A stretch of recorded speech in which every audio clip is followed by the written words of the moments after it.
Hi friends, welcome to Take Part. This is the podcast where we talk about reaching out and joining in to experience deeper connection, better your life, and achieve your goals. I'm your host, Emily. This is my cat, Fox, who will not leave me alone, just like in the first episode. He's just going to hang out for a little while. I'm very excited about today's episode. It's my first kind of nerd out episode. I'm going to go somewhat deep and nerdy on a topic that I'm really passionate about that's obviously very related to this podcast. And we'll see how that goes. And I will be very curious about your thoughts, your feedback, and if you like these formats of these kinds of episodes. I love doing the interviews. I've actually been surprised that I like doing those even more than I like creating these individual episodes.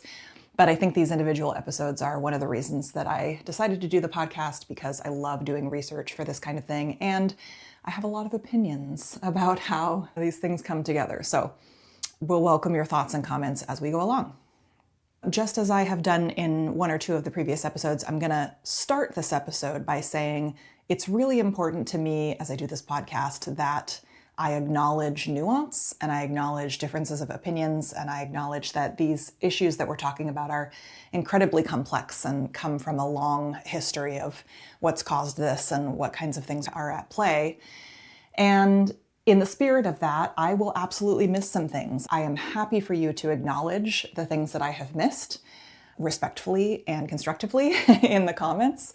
And I just want to acknowledge that this is not a simple topic. So just wanted to say that. I will probably say it again at the end, but that's really important to me. So thank you for being a part of that vision. So this episode is about essentially individualism. It's an issue that fuels this work for me. It's something that I think is really interesting as to how we got to where we are today. It's one of the many components of how we got to where we are today, but there's actually a really interesting history and way of understanding the different kinds of individualism that I've sort of nerded out about over the past few weeks and want to bring together into this episode.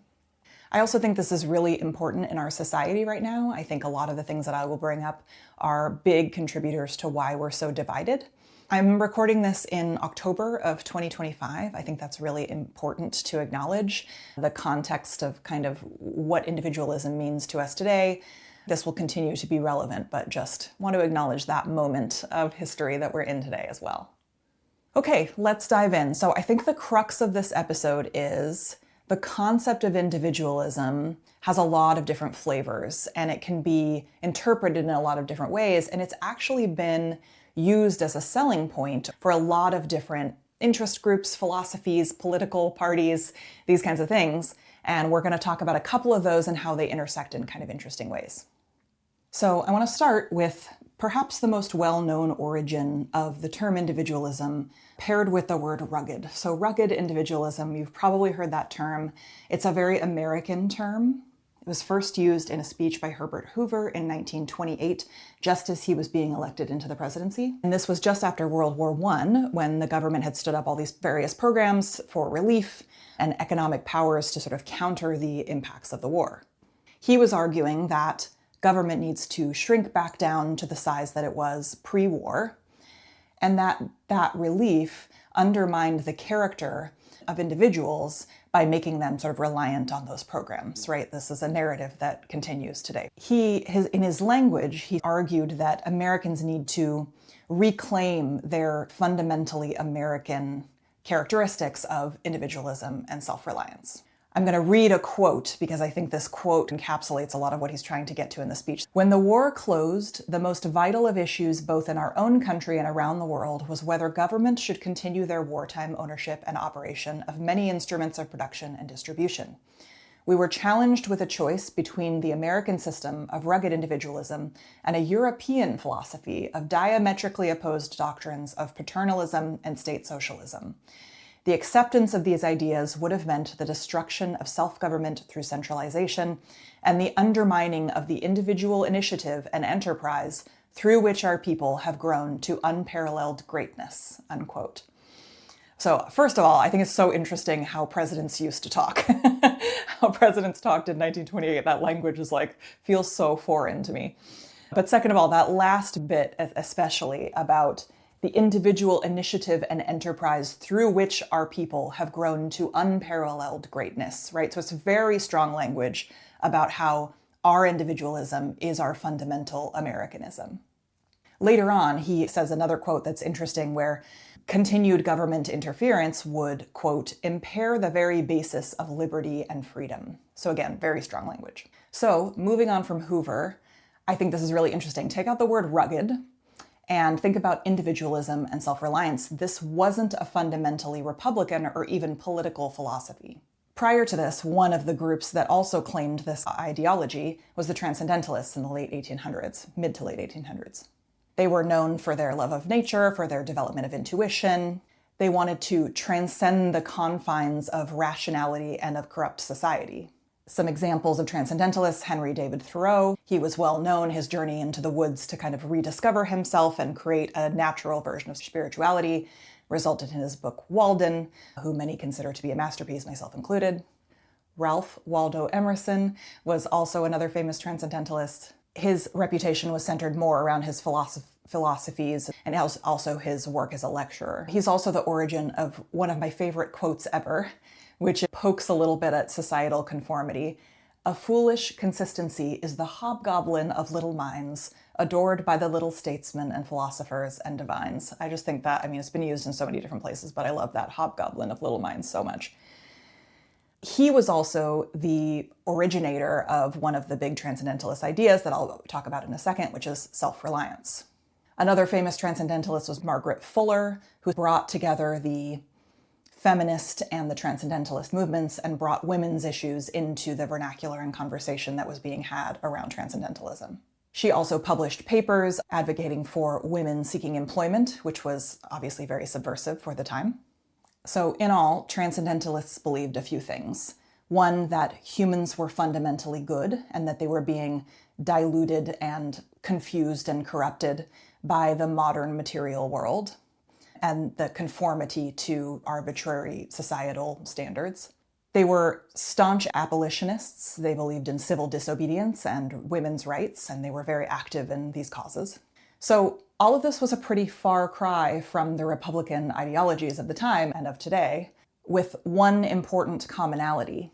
They also believed very vehemently that individuals should pursue self-reliance and that interference in an individual's quest for their own freedom and success was detrimental, whether that be government, whether that be other structures, whatever it might be. So this obviously isn't the entire history of individualism, but it's one very American time period in how this was developed. And I think it's really pivotal to how this concept of individualism got ingrained into the American ethos. In the modern day, this kind of individualism shows up a lot in a lot of different spaces, not only in our political environment, but it comes down to how we're rewarded at work.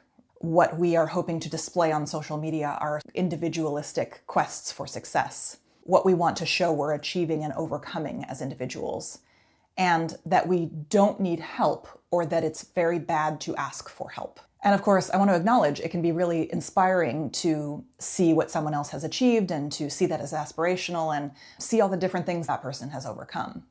But for a lot of us, that narrative comes with sort of an underlying assumption that that person is rare and spectacular and what they did is completely unachievable, that you have to pull yourself up when things are hard and just, bootstraps and all of that, and you have to do everything on your own, and that you kind of can't count on other people, right? This has to be an individual effort. And there are lots of different reasons why I think that narrative is damaging. One being that many of these stories are either exaggerated or just distorted, right? It's hard to tell if they're even real or if they're just telling a story that makes it seem like they did something spectacular when in actuality they're just trying to get likes or views. And the biggest issue I think with this narrative is that we don't see the hidden support that this person has. And that can be a whole host of things, from direct support in them getting to where they are, and the sort of hidden support of someone who took care of the kids, someone who was helping them just to live their lives and do the things that they couldn't do because they were pursuing this particular goal or dream. I want to give just a couple examples of this. So a scientist maybe is someone who would get an award or who would have a breakthrough and get some accolades. There are likely dozens of research assistants and other scientists who have contributed to this field, who have done papers before that discovery. It can be literally decades or hundreds of years of contribution up to that point. And of course, it's awesome when a scientist discovers something, but I think there's also a missing story. We just really like to see that person getting that award. The entertainment example that I like to use is maybe there's a solo artist who has an album that's doing really well or is playing this really big performance. There are often many, many people on stage with that person who are not getting the sort of recognition that that person is, even though they are making those songs what they are. One of my favorite examples is the composer Hans Zimmer, who I think is a brilliant human being and has done exceptional, amazing things. He's won many awards. He's done soundtracks to some of the world's favorite movies. He also has an entire team of people who literally transcribe his ideas, put things down on paper for him, finish out his ideas, record them in different ways so that he can hear them. He has this incredible machine and team behind him that enable him to do the incredible stuff that he does. Not to mention, I have no idea what his home life is like, which is the other part of this. Many of these people have support systems that enable them to essentially do less when it comes to childcare, housework, making meals, stuff that the rest of us kind of have to deal with on a regular basis, that maybe them being able to do something spectacular was only possible because they had a partner or a parent or a, support of some kind. This is also the primary issue with so-called meritocracies in our workplaces. The idea is that the people who are doing the most work or the hardest work should be the ones who get the rewards, the bonuses, pay raises, that kind of thing. But depending on the field that you're in, there are very few types of work that can be measured by individual achievement and contribution only. On a related but kind of side note, I think a big part of this is the cultish obsession that we have with software engineering these days. This coveted skill set is, I think, part of the challenge, because the idea is that an individual can write a bunch of code, and if they're writing tons more code than someone else, or better code than someone else, that's an individual achievement that we can just automatically see. And while maybe that's more true than some other industries, I still think that there's a lot that goes into making sure you're doing the right kind of code. If there's pair programming going on, if there's other things that are contributing to that person's success, I still think that's a little bit hard to do a true meritocracy. So again, let's make sure that there is nuance here. I'm definitely not saying that it's the case that every person that has an individual achievement doesn't deserve it. Thankfully, there are a lot of people who also make this visible. They either thank their team or they acknowledge that it was a group effort or something like that. But it's not how our culture is. It's not how we like to set things up. We tend to ignore those invisible dynamics that make that individual successful. And I think that's one of the layers of the individualism onion, right? Is we love heroes. And why shouldn't we? We all have individual goals. We have things we want to achieve in our lives. We have this very human need to make meaning out of everything, to constantly be wondering what our lives are for. And of course, the natural tendency is to say, I need to achieve something. I need to be known for something. I need to be a hero. And a lot of these things are actually really fundamentally positive, right? We want to work hard. We want to overcome barriers. But especially when it's accompanied by social media, it's accompanied by other various societal factors that we're dealing with right now, we set impossible standards for ourselves. We compare ourselves to others constantly. We get discouraged. We end up giving up on our dreams or goals, or feeling that we're worthless because we haven't done something spectacular. In the end, that's a bit of a vicious cycle, I believe. And again, even if those contributions that someone else makes to support you in achieving your dreams are less sexy, less interesting, or less visible, like taking care of kids or doing the dishes for you, I still think that's a really important narrative and an important thing to be bringing visible to this concept, because I believe that it's essentially impossible to achieve your goals entirely on your own. And to get into kind of the next layer of this that's really present in our society today are the ideas of scarcity and competition. Individualism is particularly nefarious when it comes with the idea that in order for me to achieve, someone else must fail. In order for me to be prosperous, someone else must be poor. In order for me to be free, someone else must be shackled. That narrative is obviously running rampant in American culture right now. And a lot of people, as we are building our lives and thinking about our goals, are thinking that knocking down other people is the way to get there because it just feels like there's no other way. Then that starts to trickle into we are sneaky and we are skeptical of everyone else because they're holding us back, which turns into us being vindictive towards others. And we might even hit a level of paranoia where we think that some random group of people is taking away opportunity from us and is the reason that we are not achieving our goals just because they exist, which of course is not familiar at all right now, right? So these issues are related, right? Scarcity is there isn't enough in this world, so in order for me to have more, that person must have less. Competition is I must beat down everyone else in order to achieve because it's a meritocracy or a hierarchy in this world.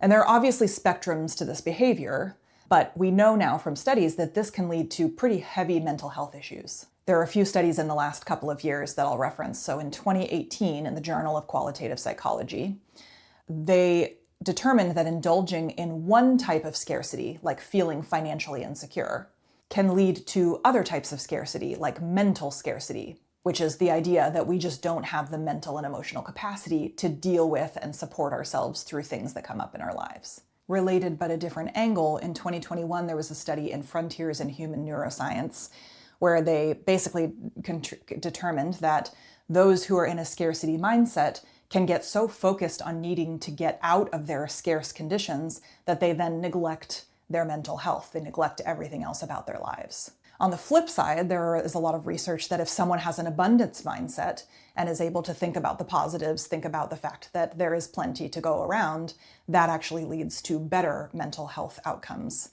We'll get into that a little bit more in future episodes because I think positive psychology is really fascinating. So I'll be curious what your thoughts are, if that feels like an accurate representation of some of the things that we're struggling with in society right now, especially in America, and what you think of some of those origins and some of those explanations. I do want to go back to our friends throughout history for a little while. So I've been reading a lot of Emma Goldman lately. She is one of the sort of keystone anarchist thinkers. And I think her ideas are incredibly relevant today still, maybe even more so than, 20 years ago. If you are scared by the word anarchist or don't know who Emma Goldman is, I would encourage you to just find out a little bit more about it. It is not the violent movement that our society likes to make it out to be. It's actually got a lot of really lovely philosophies in there.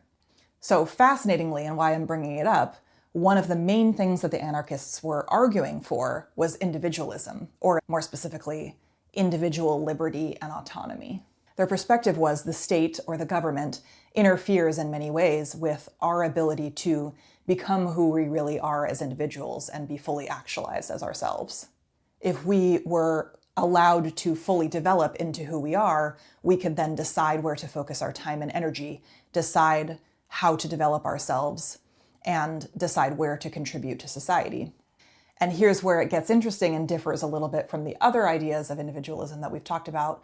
Goldman's idea of individualism is in service of the collective good. So if we're able to do all of this for ourselves and develop ourselves as individuals, she believes that we would be much more inclined then to serve the public good and serve each other. So to contrast that just a little bit, we're going to take one more history lesson way back to the 1700s. And hear about another concept, which is Adam Smith's invisible hand. This is the idea roughly that when individuals seek to improve their own economic situation through self-interest, that contributes to the overall good of society. So this could be an entire history lesson, and at the risk of breaking my own rule about nuance and kind of missing a lot of detail here, I'll just say a couple of things. One, this is still the cornerstone of a lot of how people think in America. Two, of course, there are times when being self-interested can benefit others, but I think that's an important thing to break down, especially when you're thinking about bettering yourself economically and working through a capitalist system. And three, the trouble that we've discovered with this invisible hand market dynamics idea in economics is that there are a lot of unintended consequences of this idea, including justifying inequality to serve your own self-interest and exploitation of others in the name of having a free market. So coming back to Goldman, we can just see, hopefully, how there is this fundamental difference and nuance in how individualism can be framed, how it can be internalized by each of us, depending on the context in which we think about it. For Goldman, individuals being able to pursue their own self-interest and discover what they like, discover what they're passionate about, is in service of the collective good, in the sense that as we each find freedom and satisfaction, we will find cooperation and collaboration. She believed that if everyone had this level of freedom, we would be much more likely to take care of each other, because we wouldn't be so worried about what we lack or thinking about this as a scarcity mentality. We would each use our unique strengths to find solutions to problems, including those that other people were facing. And the way that she defines the collective good is through collaboration. Those are sort of said in the same breath. Whereas in the invisible hand philosophy, individuals are pursuing self-interest through a capitalist lens and system, and hoping that the system will work as promised. But the challenge with these ideas is that they're so focused on the individual and leave off the benefit to society that they claim will come from this, that people can just exploit that idea very easily in the name of self-interest and invisible hand. If you think about this today, this is way oversimplifying, but we have people who are so self-interested that they're taking lots and lots of resources from others, and they're justifying it in a way that says, this is a capitalist system, this is how the free markets work, and they're taking away the liberty of others in order to get whatever they want, because it's the way the system is built to work. Again, that is so oversimplified, so please make sure I'm acknowledging that. But I just think the philosophies are actually really different, and when you don't fully acknowledge or you don't fully define the collaboration and cooperation side of it and how that could result from your pursuit of individualism, I think that's where you get lost, and there are just so many unintended consequences. There's a sort of side thing that's really funny about this to me, and why I love digging into the complexities of these issues so much, which is that while I don't think there are very many corporate leaders who would consider themselves anarchists, aside from maybe the Ari Weinswags of the world, the amount of times that I've seen companies talk about the pursuit of autonomy with their employees is one of these things that just isn't quite understood in the way that it should be. I think Emma Goldman would turn in her grave a little bit in this way of recognizing that the structures of companies, policies, the hierarchies within organizations prevent people from truly having autonomy, because they can't control most of what they do during the day. So, of course, her argument is freeing ourselves from the confines of those structures will allow us to find that autonomy and understand who we are as individuals. And transparently, this is something that's always sort of bugged me about calls for autonomy in workplaces. I think there's only so far you can really go. That said, autonomy has always been something that's really important to me in workplaces, in the sense that I'd like to be able to control my time and how I focus my energy. But then, of course, meeting schedules, obligations, corporate policies always get in the way from that being truly realized. So there are some inconsistencies there for me, but I'm just going to chalk that up to it being an incredibly complex issue. So back to the anarchists. Anyone who's ever studied anarchism knows that they've been criticized for being too idealistic. And I think that you could argue that in this case, that that's a very aspirational thing for us to just dissolve all our systems and be able to find our individualism. And when you go deep into the root of it, it gets very quickly into the sort of core idea of like, are humans fundamentally good or bad? Could that even work? These kinds of things, which I won't go into, but spoiler, I think that I somehow have managed in my life to continue believing that there's a fundamental good in humans, even though we're facing everything that we're facing, which that's a conversation for another time, but I'd be curious what your thoughts are on that too. And idealism aside, I think that it doesn't have to be all or nothing for the situation that we're in. Individualism and autonomy can be goals while acknowledging some of the limitations and acknowledging the unintended consequences that can come from doing those things too rigidly. If I've learned anything from doing change work for a long time, it's that a really inspiring vision that's very different from our current situation can be a real motivator and a real reason for us to keep going and do something different. And that vision, of course, is going to change over time and adapt to what we're experiencing at any one time or another. And we can take steps toward that vision that are achievable without getting flustered that we are not 100% of the way toward that vision. So when it comes to individualism, for me, I personally identify with an aspirational vision that involves each of us having the liberty and freedom to decide what we're passionate about, decide how to spend our time, and decide what we want our lives to mean. And if we're allowed to do that, I do believe we would have the space and the energy and the motivation to figure out how to solve problems that would benefit more of society, and not be so focused on just constantly solving our own problems because we are living in scarcity. There's a shocking amount of barriers to that vision for most of us, but I still believe in the vision. I think it's interesting, and I think it's nice to sit in that sometimes for a little while. A tangible step that we can all take to redefine for ourselves what individuality means to us is really important, and I'm going to give 4 steps, 4 tangible ways that I think we can all get started. One is about how we think about individualism and we shape our view of the future. Instead of thinking about competition and scarcity all the time, we can think about liberty and cooperation, and how does that change the direction that we personally are moving in. 2, we can start to question the socially constructed standards that get in the way of us asking for help or working together with others, or feeling like collaborating with other people makes our goals and our impact less meaningful. 3, we can acknowledge and elevate those people in our lives who are supporting us in ways to help us achieve those individual goals, and wherever we can, just talk about the impact of that on our ability to do things. And 4, we can define our goals collectively instead of individually. This is actually a whole other conversation and something that I'll talk about in a future episode, but it's just something to spark your interest and consider that a teaser to something that we'll talk about later. Whatever step or steps feels doable to you, I believe it's progress toward redefining individuality in a way that doesn't pit us against each other. And I think that's really important. So to end this episode, I would love to ask you, what's your first step toward redefining individualism? Is there something that we talked about in this podcast that resonates with you about the spectrum of individualism, about how the different historical movements may have defined it? I would really love to hear from you, so please leave a comment wherever you're watching or listening to this, and I will promise to respond to as many as I can.